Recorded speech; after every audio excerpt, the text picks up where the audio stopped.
भाजपा वाले पहले जब 300 पे थी हमारी,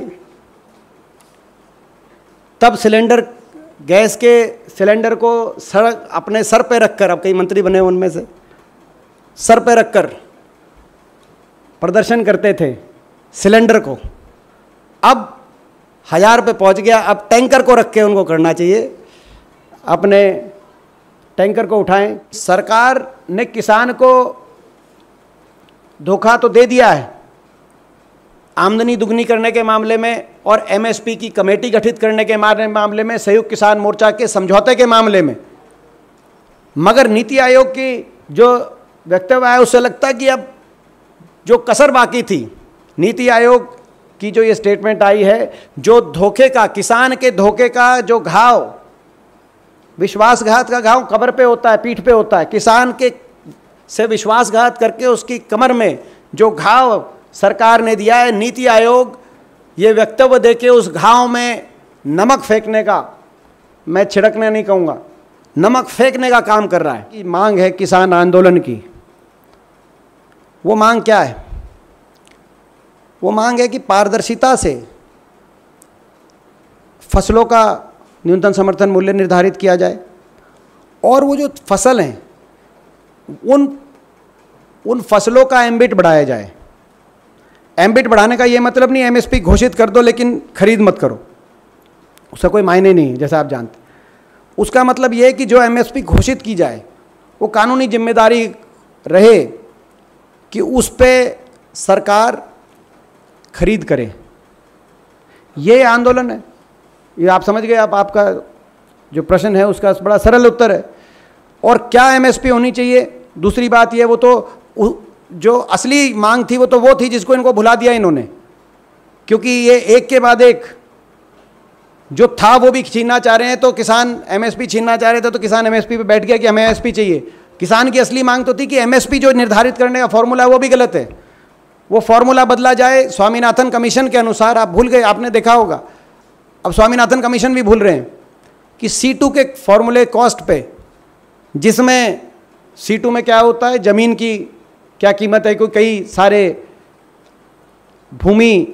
कुछ भूमिहीन किसान भी रहते हैं जो पट्टे पे, ठेके पे खेती करते हैं, तो उनको वो कॉस्ट भी बेयर करनी पड़ती है। तो ज़मीन की कॉस्ट भी और लेबर की कॉस्ट भी, कई किसानों को जो, तो ये सारी कॉस्ट ऐड करके और फिर 50% मुनाफा देके, असली मांग तो ये थी, ये हमारी असली मांग थी। इसको लेके प्रधानमंत्री जी ने कहा था कि आते स्वामीनाथन लागू करेंगे, किसान की आमदनी दुगना करेंगे, वो भूल गए। अब तो ये कि जो मिल रही थी एमएसपी वो बचे, उसको लेके आंदोलन करना पड़ा हम लोग को। 1 साल तक हम आंदोलन करते थे। हमने कहा था कि नैतिक बल हमारे आंदोलन में, मैं आके आपसे जो प्रेस वार्ता करता था बारी बारी, कि ये जायज़ हक है और हमारे देश। और एक और इसमें मैं बात बताऊं जो मैंने उस दिन भी कही थी, अग्निवीर वाले दिन, हिंदुस्तान की परिस्थिति बाकी हर देश से भिन्न है। यहाँ अमेरिका का मॉडल नहीं चलेगा, यहाँ इजराइल मॉडल नहीं चलेगा जो अग्निवीर लेके आए हैं कि इजराइल में कंपलसरी 4 साल हर को जाना पड़ता है, क्योंकि वहाँ कोई जाना ही नहीं चाहता फौज में। ये देशभक्त देश है, इजराइल में कोई जो है बेरोजगारी भी नहीं है, ये देशभक्त देश है। यहाँ का नौजवान देशभक्ति के लिए और अपने एक रोज़गार, पक्के रोज़गार के लिए जाना चाहता है। यहाँ 4 साल के लिए नहीं जाना चाहता, फौजी बनने जाना चाहता है, और इसीलिए वो सपना मत छीनो सरकार, हम ये कह रहे हैं। तो इजराइल मॉडल नहीं चलेगा हिंदुस्तान। ऐसे ही 3 कृषि कानून और ये जो औद्योगिक क्षेत्रों के माध्यम से सारी खरीद कराना चाहते हैं प्राइवेट सेक्टर, आपने देख लिया। अगर ये जो प्राइवेट कंपनियां, इनको देश की भलाई की परवाह होती तो क्या इतना एक्सपोर्ट कर देते 10 मिलियन टन, और हमारे देश की जो फूड सिक्योरिटी है उसको लचर में छोड़ देते। आज देश के अंदर गेहूं का स्टॉक नहीं बचा। प्राइवेट अपने प्रॉफिट से चलता है, और अमेरिका में हो सकता है कि मात्र 0.5% लोग खेती पे डिपेंडेंट हो, वहाँ हो सकता है कि 550 एकड़ का एवरेज किसान के पास इतनी जोत हो, और वहाँ इसीलिए औद्योगिक क्षेत्र, औद्योगिक सेक्टर को आप के हवाले कर दो आप खरीद, क्योंकि किसान इतना बड़ा है, उनसे बात कर सकता है। हिंदुस्तानी परिस्थिति अलग है, 50% लोग कृषि पे डिपेंडेंट हैं। इसीलिए यहाँ पे हमारे देश के अनुरूप बहुत दशकों तक, जिसमें हर सरकार का योगदान रहा हो, चाहे कोई कांग्रेस की रही हो, चाहे कोई किसी और पार्टी की भी रही हो, धीरे धीरे एमएसपी प्रणाली और पीडीएस प्रणाली, पब्लिक डिस्ट्रीब्यूशन प्रणाली, ये डेवलप हुई थी। आप इसको तहस नहस, जैसे फौज को की नींव आपने हिला दी, आप इसकी नींव आप हिलाने का बार बार प्रयास करते हैं। यही कारण है क्या देश पे अनाज संकट, किसान के साथ धोखा, दोहरी मार, जो मैंने शुरू में कहा, किसान के साथ धोखा, विश्वासघात और अनाज संकट, जिससे सबसे ज़्यादा प्रभावित देश का सबसे कभी गरीब होगा, जो राशन डिपो से, जिसको आपने ढिंढोरा भी पीटा, वो ढिंढोरा आपने जब कोरोना काल में आपने ढिंढोरा पीटा कि हम इतना, यूपी में चलाई वो स्कीम, यूपी के चुनाव में बहुत बड़ा मुद्दा भी बना कि हम इतना राशन प्रणाली के माध्यम से पहुंचाते हैं हर परिवार को, वो आप नहीं, वो देश का किसान जो कोरोना काल में भी जो घर नहीं बैठा, जिसने उस समय भी अपने खेत में जाकर देश की फूड सिक्योरिटी के लिए अपनी कुर्बानी दी, और जो देश की प्रणाली है जिसमें किसान से खरीद के वो आपके भंडारों में आता है, जो आप दे सकते हो गरीब आदमी को। आप अगर वो भंडारे आप देख लिया आपने उन भंडारों को एक्सपोर्टर्स ने क्या किया अपने निजी प्रॉफिट्स में। इसीलिए मैं वाइट पेपर मांग रहा हूँ, इसमें किस एक्सपोर्टर को कितना फ़ायदा हुआ है, हम नाम भी नहीं ले रहे। आपको पता है 3 कंपनियां बड़ी, देश के किसान से लेके, किसान को मिला नहीं। आप हमसे पूछो किसी किसान को मिला हो कि नहीं, किसान को नहीं मिला। 2000 क्विंटल के लगभग हमारा न्यूनतम समर्थन मूल्य है, 3500 क्विंटल अंतर्राष्ट्रीय बाजार में गेहूं की कीमत गई, वहाँ चला गया। बीच में किसने फ़ायदा उठाया? ना तो किसान को मिला, ना वो हमारे भंडारों में आया, हमारे सेंट्रल पूल में आया, और इसीलिए हमारे हर प्रदेश का स्टॉक काटा जा रहा है, पीडीएस का, फूड सिक्योरिटी का। हमारे सारे कह रहे हैं कि गेहूं की बजाय पैडी, और कह रहे हैं पैडी लगाओ। पैडी के लिए क्या पानी है आपके पास? पैडी तो जितनी लगती है उतनी लगेगी, पानी का ग्राउंड वाटर तो कम हो रहा है, पैडी में तो बहुत पानी लगता है, आपको पता है। तो अब चावल कैसे उगा दे किसान? कोई जादू की छड़ी, जितना पानी है उसके अनुपात में धरती का सीना चीर कर, अपना खून पसीना लगा के, जितना आप सोच भी नहीं सकते उससे ज़्यादा चावल तो उगा देगा। लेकिन आप जितना एकदम से कहो कि भाई गेहूं तो हमने एक्सपोर्ट करा दिया, एक्सपोर्टरों को फ़ायदा पहुंचा दिया, ना कि तेरे को कुछ मिला किसान, ना गरीब आदमी को अब गेहूं मिल रहा, तो कम से कम अब आप अपनी ऐसे थोड़ी। इस सरकार ने देश की राष्ट्र सुरक्षा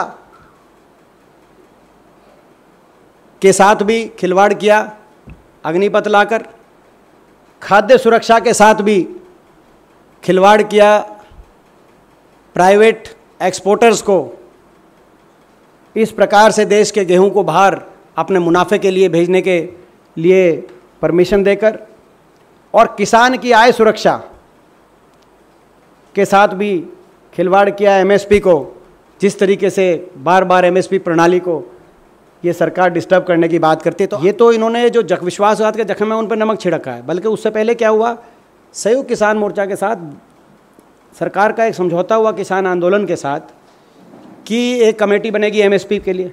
हम उस कमेटी का इंतजार कर रहे हैं। पिछले पूरे सेशन में हम पूछ रहे थे, तोमर साहब से मैंने स्वयं पूछा था कमेटी कब आएगी, कमेटी की बातचीत चल रही है, कमेटी बनेगी। अब 28 मार्च को एक संजय अग्रवाल, सचिव कृषि कल्याण मंत्रालय, भारत सरकार, नई दिल्ली, उनका टेलीफोन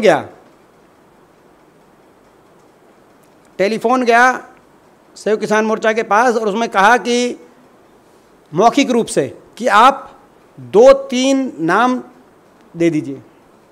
इन्होंने पूछा, किसान मोर्चा ने, कि इस कमेटी का टर्म्स ऑफ रेफरेंस क्या रहेगा, इस कमेटी में संयुक्त किसान मोर्चा के अलावा किन संगठनों, व्यक्ति, पदाधिकारी को शामिल कराया जाएगा, कमेटी के अध्यक्ष कौन होंगे, इसकी कार्यप्रणाली क्या होगी। 5 प्रश्न पूछे उन्होंने। मैंने आज उनसे बात करी, कमेटी को अपनी रिपोर्ट देने के लिए कितना समय मिलेगा, क्या कमेटी की सिफारिश सरकार मानेगी। सिंपल बात है, मानेगी कि नहीं मानेगी, कब तक रिपोर्ट देगी। ये 20 साल की कमेटी है, 30 साल की है, 10 साल की, 5 साल की है, 1 साल की, ये पूछना अधिकार है। मगर इन 5 प्रश्नों को जो उन्होंने पूछा, मौखिक की पूछा था और मौखिक ही उन्होंने पूछा, अभी तक सरकार ने कोई जवाब ही नहीं दिया।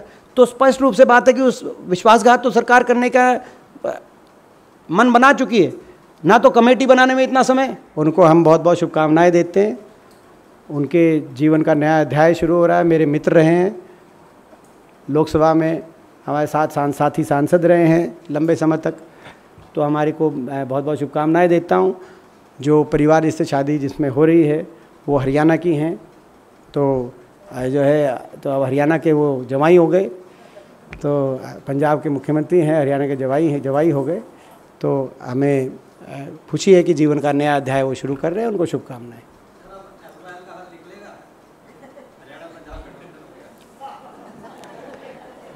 वो अब इस बारे में मैं इसको राजनीतिक विषय मैं नहीं बनाना चाहता, मगर मैं समझता हूँ कि पंजाब का जो SYL का जो स्टैंड है वो घर में पूछ के वो स्टैंड अपना रखे।